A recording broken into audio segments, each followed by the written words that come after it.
What I'd like for you to do right now, I want you to think about your dream, because I'm in a room full of dreamers. Think about your dream right now. I want you to think about it and envision it. Now, ladies and gentlemen, let me share something with you. I do not believe that any of us have dreams that were not given to us for the purpose of accomplishing those particular dreams. And I want to share something with you that has changed my life. I started out, as was indicated by Jack, very humble beginnings.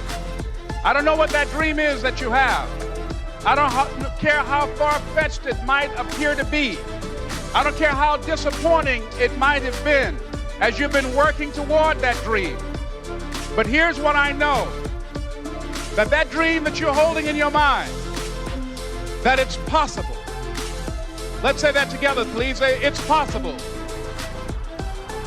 See, sometimes we can't say, I can do that. But what we can say, that it's possible that I can have my dream as we run toward it, as we work on it day in and day out. No one, ladies and gentlemen, could have convinced me when I started out just over 6 years ago, working on my dream. And I want you to think about whatever your dream is, because I was willing to take a chance. And most people won't do that. Most of the people that you talk to try and bring them into the business, these are not risk takers. Most people have done all that they're ever going to do. They raise a family, they earn a living, and then they die. But people who are running toward their dreams, life has a special kind of meaning. And here's what I will share with you, that in the process of working on your dreams, you are going to incur a lot of disappointment, a lot of failure, a lot of pain, a lot of setbacks, a lot of defeats. But in the process of doing that, you will discover some things about yourself that you don't know right now. What you will realize is that you have greatness within you. What you'll realize is that you're more powerful than you can ever begin to imagine. What you will realize is that you're greater than your circumstances, that you don't have to go through life being a victim. As Jack indicated, I was born in Miami, Florida, in an area called Liberty City, in an abandoned building on a hard linoleum floor with my twin brother.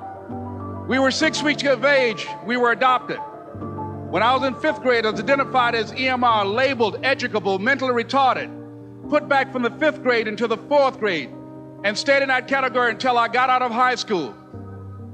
I don't have any college training, but I met a high school teacher who one day changed my life. I was waiting on another student, and when he came in, he said to me, "Young man, go to the board and write what I'm about to tell you." And I said, I can't do that, sir. He said, "Why not?" I said, "I'm not one of your students." He said, "It doesn't matter. Follow my directions now." I said, "I can't do that, sir." He said, "Why not?" I said, "Because I'm educable, mentally retarded." And he came from behind his desk and he looked at me. He said, "Don't ever say that again. Someone's opinion of you does not have to become your reality."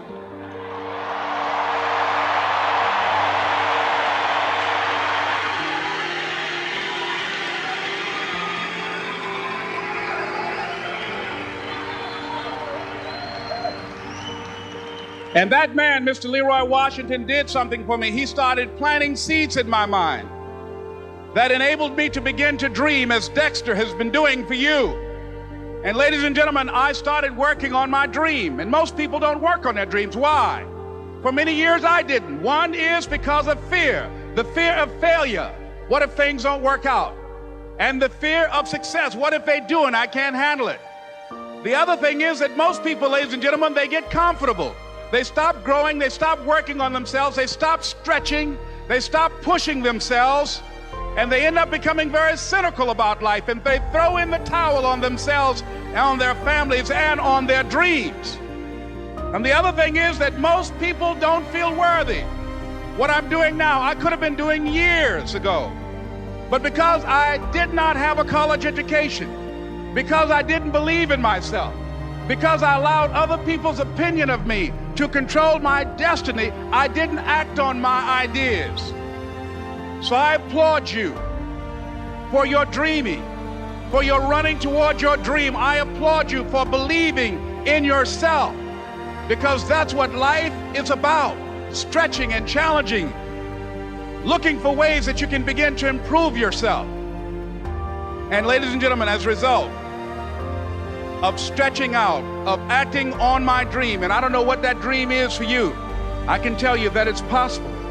No one could have convinced me that after just over 6 years, I would have my own book entitled Live Your Dreams. Just over 6 years, I would have 5 specials on public television. Just over 6 years, I've done motivational speaking for AT&T, Procter & Gamble, McDonald's Corporation, Xerox, IBM. Just over 6 years. I will now have my own talk show that will premiere on Monday, Labor Day. I'm saying to you, your dream is possible. Your dream is possible. But not only is it important that you believe and begin to know that it's possible for you to live your dream as you run toward it, but I've done something that I want to share with you called Choosing Your Future. In fact, I've developed a set of tapes talking about how to begin to create your own reality by choosing your future. And not only is it important for you to know it's possible for you to choose your future, but it's necessary that you work on yourself, that you develop yourself. It's necessary that you get the energy drainers out of your life, people who don't want anything, people who are not striving, people who are not challenging themselves, people who aren't growing, people who have stopped dreaming. It's necessary that you align yourself with people and attract people into your business who are hungry, people who are unstoppable and unreasonable, people who are refusing to leave life just as it is and who want more. My mother used to say, birds of a feather flock together. If you run around with losers, you will end up a loser. It's necessary that you get the losers out of your life if you want to live your dream.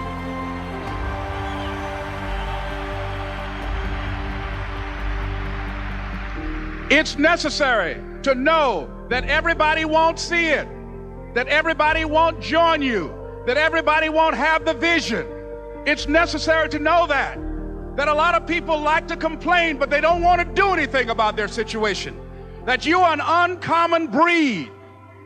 You know, you have to know within yourself that I can do this. Even if no one else sees it for me, I must see it for myself. That's necessary.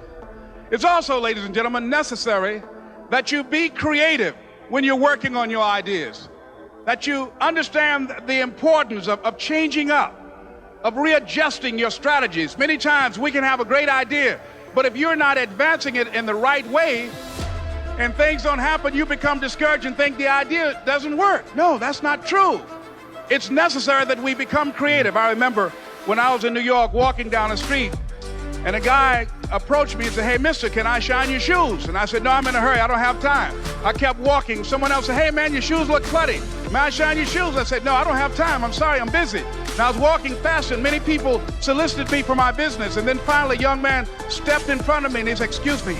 And he started counting, 97, 98, 99, 100. He said, "Sir?" I said, "Yes." He said, "Come here, please." I said, "What is it?" He said, "Today is my birthday. And every year, just to thank God for another year of life, the 100th person who passes my shoe shine stand, I offer them a free shoe shine. Would you give me the honors?" I said, "Why, sure." I got up on the shoe shine stand, George, and I sat there and he shined my shoes diligently. And when I got down, I looked at them, they were sparkling. And I was walking away and I said, "Thank you." And I stopped, I said, "Excuse me, but how much do you usually charge?" He said, "Only $2.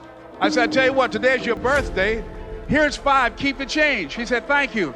As I was walking away, looking in the opposite direction at other people coming, he started counting again. 97, 98, 99, 100.